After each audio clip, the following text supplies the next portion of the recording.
India ने कल कश्मीर के अंदर एक बड़ा मिलिट्री ऑपरेशन ऑपरेशन महादेव के नाम से लॉन्च किया, जिसे मेजर इंडियन न्यूज़ आर्टिकल्स एक बड़े एंटी टेरर सक्सेस के तौर पर हाईलाइट कर रहे हैं। क्योंकि इंडियन फोर्सेस ये क्लेम कर रहे हैं कि इस ऑपरेशन के अंदर पहलगाम अटैक का मास्टरमाइंड सुलेमान शाह उसको एलिमिनेट कर दिया गया। लेकिन पाकिस्तान के अंदर और इंडियन अपोजिशन में बहुत सारे लोग इस ऑपरेशन की सच्चाई पर सवाल उठा रहे हैं, क्योंकि ये ऑपरेशन ऐसे वक्त पर लॉन्च किया गया जब इंडियन पार्लियामेंट के अंदर अपोजिशन मोदी सरकार से अदानी स्कैंडल, मणिपुर वायलेंस और रिसेंटली हुए ऑपरेशन सिंदूर के मामले पर मुसलसल प्रेशर बढ़ा रही थी। तो क्या ये ऑपरेशन महादेव सिर्फ सियासी दबाव से बचने का एक जरिया था? आज की इस वीडियो में हम इस ऑपरेशन की टाइमिंग, मीडिया कवरेज और इसके बैकग्राउंड पर पॉसिबल पॉलिटिकल एजेंडा की बात करेंगे कि क्या ये वाकई एक ज़रूरी सिक्योरिटी एक्शन था या सिर्फ एक सियासी दबाव से बचने के लिए एक स्ट्रेटेजिक डिस्ट्रैक्शन।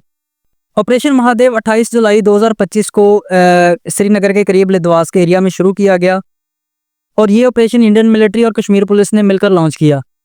इसके बाद इंटेलिजेंस रिपोर्ट्स के मुताबिक इंडियन मिलिट्री ने एक चाइनीज़ सैटेलाइट फ़ोन के एक सिग्नल और उनके जो वहाँ पर नोमैड्स हैं उनकी दी हुई इंफॉर्मेशन के ज़रिए इन मिलिटेंट्स को लोकेट किया।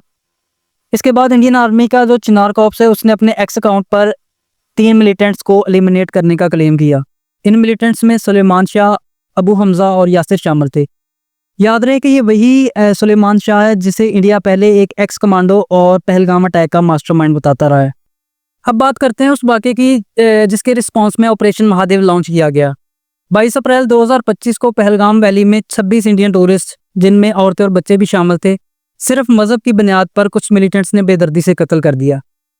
इस इंसिडेंट के बाद पाकिस्तान ने इस वाक़े की एक न्यूट्रल और ट्रांसपेरेंट इन्वेस्टिगेशन का प्रपोजल पेश किया। पाकिस्तान ने अपना ये प्रपोजल यूएन सिक्योरिटी काउंसिल में भी पेश किया, जहां पर पाकिस्तान को चाइना, टर्की, मलेशिया, स्विट्ज़रलैंड और भी काफ़ी ममालिक ने पाकिस्तान के इस प्रपोजल को सपोर्ट किया।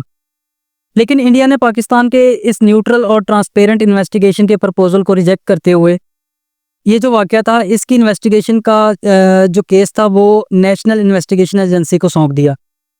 कुछ दिन बाद जब इस इन्वेस्टिगेशन के रिजल्ट सामने आए तो नेशनल इन्वेस्टिगेशन एजेंसी ने लश्कर तैयबा के एक ऑफशूट द रेजिस्टेंट फ्रंट और आईएसआई को इस मामले का जिम्मेदार ठहराया। इसके बाद 7 मई 2025 को इंडिया ने ऑपरेशन सिंदूर लॉन्च किया, जिसमें पाकिस्तान में मौजूद लश्कर तैयबा के जो कैंप्स हैं डिफरेंट सिटीज़ में, उन पर प्रिसीजन स्ट्राइक्स की गई। इसके बाद आप जानते हैं कि ये कॉन्फ्लिक्ट काफ़ी ज़्यादा बढ़ गया और पाकिस्तान ने भी इंडिया के जो 5 फाइटर जेट्स थे, राफेल फाइटर जेट्स थे, उनको डाउन किया।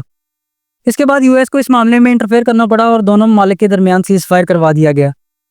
लेकिन जब ये सीज़ फायर हुआ तो तब इंडिया ने ये बयान दिया था कि ऑपरेशन सिंदूर अभी बिल्कुल ख़त्म नहीं हुआ, इसे फ्यूचर में कभी भी रिज्यूम किया जा सकता है।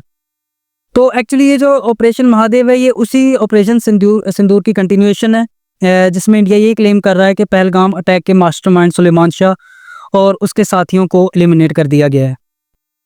अब पाकिस्तान और इंडिया में बहुत सारे लोग इस ऑपरेशन की जो सच्चाई है उस पर क्वेश्चन कर रहे हैं। इसकी सबसे बड़ी वजह इस ऑपरेशन की टाइमिंग है। देखें, जब से पाकिस्तान और इंडिया के दरमियान सीज़ फायर हुआ है ऑपरेशन सिंदूर के बाद, तब से जो इंडियन अपोजिशन है उसका मोदी सरकार पर प्रेशर रहा है कि ये जो सीज़ फायर है ये इंडिया को नहीं करना चाहिए था और पाकिस्तान पर जो स्ट्राइक्स हैं उन्हें कंटिन्यू रखना चाहिए था।